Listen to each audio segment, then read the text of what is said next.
గోవిందాయ నమః. మనందరికీ కూడా చాలా ఇష్టమైన, మనందరం భక్తి శ్రద్ధలతో ఆరాధించే, ప్రేమించే కలియుగ ప్రత్యక్ష దైవము శ్రీ వెంకటేశ్వర స్వామి వారు. చాలా మంది తరచుగా వారి వారి కష్టాలు, కోరికలు లేదా సమస్యలు తీరడం కోసం 7 శనివారాల వ్రతం తలపెడుతూ ఉంటారు. అవి కుదరకపోయినా కూడా ప్రత్యేకించి శనివారాల్లో లేదా ఏకాదశి తిథులలో వెంకటేశ్వర స్వామి వారికి ఆరాధనలు చేస్తూ ఉంటారు. ఆ స్వామికి పెట్టే నైవేద్యాల విషయాల గురించి అదొక పెద్ద చర్చ. ఈ సోషల్ మీడియాలో ఇవి బాగా ఎక్కువ అవుతాయి అన్నమాట. 7 శనివారాల వ్రతాలు చేస్తే పిండి దీపాలు ఒక 7 పెట్టాలి, 7 రకాల నైవేద్యాలు పెట్టాలి, 7 రకాల పువ్వులు పెట్టాలి, 7 రకాల అవి పెట్టాలి, ఇవి పెట్టాలి, 7 అగరత్తులు అలిగించాలి, అన్నీ 7 ఉండాలి, ఇలా అన్నమాట. అలాగే అక్కడ వేసే ముగ్గులు కూడా చెప్తూ ఉంటారు, ఇలాంటి ముగ్గులు వేయాలి, అలాంటి ముగ్గులు వేసేస్తే లక్ష్మీదేవికి ఇష్టం. ఎక్కడ ఈ 7 శనివారాల వ్రతము లేదా శనివారం పూజ, ఏకాదశి పూజ చేసేటప్పుడు వెంకటేశ్వర స్వామి వారి సన్నిధానంలో వేసే ముగ్గుల గురించి కూడా పెద్ద చర్చ. ఇవన్నీ చేసి సోషల్ మీడియాలో అప్లోడ్ చేయడం వలన అవన్నీ చూసి ఇలాగే చేయాలి కాబోలు, ఇలా చేస్తేనే కుటుంబం శాంతిగా ఉంటుంది కాబోలు, ఇలా చేస్తేనే అద్భుత ఫలితాలు వస్తాయి కాబోలు, అలాంటి అద్భుత ఫలితాలు వచ్చి వాళ్ళు చాలా ఆనందంగా ఉన్నారు కాబోలు అని భ్రమపడుతూ ఉంటారు సహజంగా సోషల్ మీడియా చూసే నెటిజన్స్. చాలా మంది ఇలాంటివి చూసేసి ఇన్ని రకాలు పెట్టి ఇలా చేయాలా, మేము చేయలేకపోతున్నామే అని బాధపడే వాళ్ళు కూడా ఉంటారు. ఇలా చేస్తేనే పూజ కాబోలు అనేసి పాపము కష్టపడే వాళ్ళు ఉంటారు. అసలు నైవేద్యము భగవంతుడికి ప్రీతికరము ఏమిటి, ఏం పెట్టాలి, భగవంతుడు ఏ విధంగా ప్రీతి చెందుతాడు అనేది మీకు ఒక తేలికపాటి ఉదాహరణతోటి అర్థమయ్యేలాగా చెప్పే ప్రయత్నం చేస్తాను. ఈ వీడియో మీకు ఉపయోగపడుతుంది అనుకుంటే దీనికి సంబంధించి మీ అభిప్రాయాన్ని కామెంట్ సెక్షన్లో తెలియజేయండి. ఇంకా ఇలాంటి విషయాలకు సంబంధించి ఇంకేమైనా వీడియోస్, ఇలాంటి టాపిక్స్కి సంబంధించి మీకు అవసరమో అనుకుంటే దయచేసి అవి కూడా కామెంట్ సెక్షన్లో తెలియజేయండి. సరే, మహాభారత కాలంలో ఒకసారి ద్వాపర యుగంలోకి వెళ్ళిపోదాం సరదాగా. కృష్ణ పరమాత్మ పాండవుల దూతగా హస్తినాపురానికి వెళుతూ ఉన్నాడు. వనవాసం, అజ్ఞాతవాసం పూర్తయిన తర్వాత కూడా ధర్మబద్ధంగా వాళ్ళకి ఇవ్వాల్సిన రాజ్యాన్ని దుర్యోధనుడు ఇవ్వలేదు. సూది మనమోపే రాజ్యాన్ని కూడా నేను ఇవ్వను అని మంకుపట్టి బట్టి కూర్చుంటాడు అనమాట. సరే, చివరిగా అన్ని ప్రయత్నాలు అయిపోయి సాక్షాత్తు పరమాత్ముడే యుద్ధం ఎందుకులే, రాజీ చేద్దాము, ప్రయత్నం చేద్దామనేసి స్వామి వెళుతూ హస్తినాపురానికి ముందు కుశ అనే ఒక స్థలంలో విడిది చేస్తారు. ఈ విషయము దూతల ద్వారా ధృతరాష్ట్రుడికి తెలుస్తుంది. ధృతరాష్ట్రుడు కూడా పెద్ద కపటి.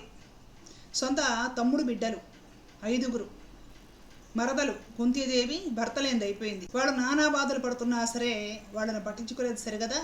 చివరికి ఏదో పెద్దవాళ్ళు రాజీ కుదిరిస్తే ఇవ్వడం ఇష్టం లేకపోయినా సరే వాళ్ళకు ఇంద్రప్రస్థం పంచి ఇచ్చినట్టే ఇచ్చి వాళ్ళు ఏలుకుంటూ ఉంటే, అభివృద్ధి చెందుతూ ఉంటే చూసి సహించలేక జోదమాడటానికి ధర్మరాజు వారిని పిలిపించి కొడుకుల సమక్షంలో తెలివిగా జోదమాడించి ఓడిపోయి ద్రౌపదిని పరాభవిస్తే కూడా పట్టినట్టు ఊరుకొని, తర్వాత ఏదో సభలో అందరూ చెబుతున్నారు కాబట్టి కాస్త ద్రౌపదిని ఓదార్చినట్లే ఓదార్చి వారిని వనవాసాలకు పంపించి మొత్తం రాజ్యం సంపూర్ణంగా కొడుకులకు కట్టబెట్టి, ఇప్పుడు వనవాసం అజ్ఞాతవాసం అయిపోయిన తర్వాత వాళ్ళకి ఇవ్వాల్సి వచ్చినప్పుడు కొడుకులకి ఇవ్వడం ఇష్టం లేదని ధృతరాష్ట్రుడు తెలుసు కాబట్టి వచ్చిన కృష్ణ పరమాత్మని ఐస్ చేసి పడేయాలి. ఈ ప్లాన్లో ఈ గుడ్డి ధృతరాష్ట్రుడు ఏం చేశాడంటే గొప్ప అందమైన భవనం నిర్మించాడు. కృష్ణ పరమాత్మ రాగానే విడిది చేయాలి. ప్రవేశ ద్వారం దగ్గర నుండి కృష్ణ పరమాత్మకు ఏమి ఇష్టమో ఆ వస్తువులన్నీ ఆయన కళ్ళు పడితే ఒకదానికి మించి ఒకదానికి అన్ని కృష్ణుడికి ఏమి ఇష్టమో అవన్నీ అమర్చిపెట్టండి. కృష్ణుడు ఎటువైపుకు చూస్తే అటువైపుకు కృష్ణుడికి నచ్చిన వస్తువులే కనిపించాలి. ఆ విధంగా మణులు, మాణిక్యాలు, బంగారాలు, ఆభరణాలు, పట్టు వస్త్రాలు మొత్తం తోటి భవనం నింపి పెట్టండి. ఆ సంపద చూడగానే కళ్ళు చెదిరిపోయేలా ఉండాలి. కృష్ణుడు రాగానే అడుగులు వేస్తూ వస్తూ ఉంటే ఎటు చూసినా కూడా ఇవి ఆహా అని కృష్ణుడు మరిచిపోవాలన్నమాట. మరిచిపోయి ఆ పాండవులు పైసా చేతిలో డబ్బు లేని పాండవుల్ని విడిచిపెట్టేసి, అర్జునుడిని విడిచిపెట్టేసి నా కొడుకు దుర్యోధనుడితో కృష్ణుడు స్నేహం చెయ్యాలి.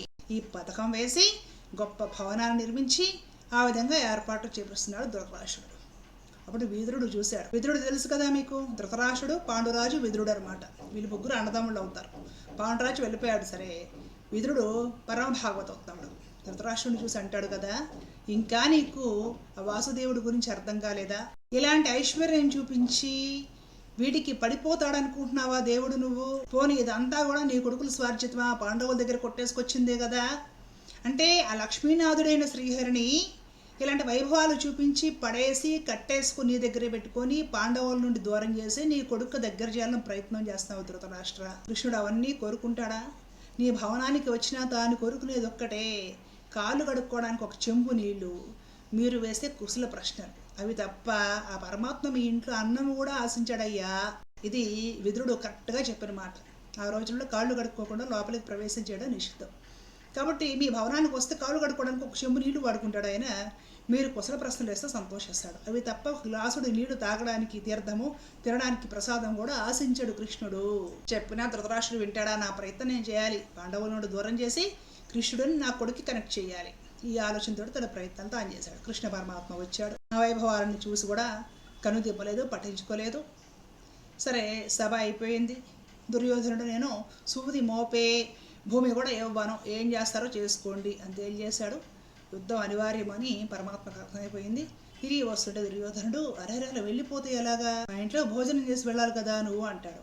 ఈ మాట అనడానికి ముందు స్వామిని ఈ దుష్ట చతుష్టయం బంధించడానికి కూడా ప్రయత్నాలు చేశారు. పరమాత్మ బంధింపబడతాడా? ధృతరాష్ట్రుడికి దివ్య చక్షువులు ఇచ్చి తన విరాట్ స్వరూపాన్ని ప్రదర్శించాడు దుర్యోధన సభలో. ఇదంతా చూశాక దుర్యోధనుడికి కాస్త జంకనిపించి దుర్యోధనుడు ప్లాన్ చేసుకున్నాడు. మనం మంచి చేసుకుందాము, కృష్ణ మా ఇంట్లో అన్నం తినవా, వచ్చావు కదా అని అడిగాడు. కృష్ణుడు చెప్పాడు కదా, అన్నము 2 సందర్భాల్లో తింటారు దుర్యోధన. 1, ఆకలి వేసిన వాడు తనకు ఆకలి తీర్చుకోవడం ప్రథమ లక్ష్యం కాబట్టి ఎక్కడన్నా దొరికినా తింటాడో, అది తప్పు కూడా కాదు. 2, ప్రేమ ఉన్న చోట ఆకలి లేకపోయినా అంత తినాలి, అది ధర్మం.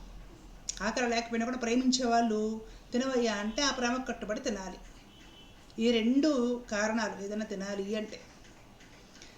1, నాకు ఆకలి వేయడం లేదు నీ దగ్గర తినడానికి, నాకు ఆకలి వేయకపోయినా సరే ఏదో ఒక ముద్ద తిందాములే అనుకోవడానికి నీ దగ్గర నా పట్ల ప్రేమ లేదు కాబట్టి నేను తినను అని చెప్పి పరమాత్మ తన దారిని తాను తిరిగి ద్వారకకు వెళ్ళిపోవడం జరిగింది. ఈ కథ ద్వారా మీకేం అర్థమైంది చెప్పండి?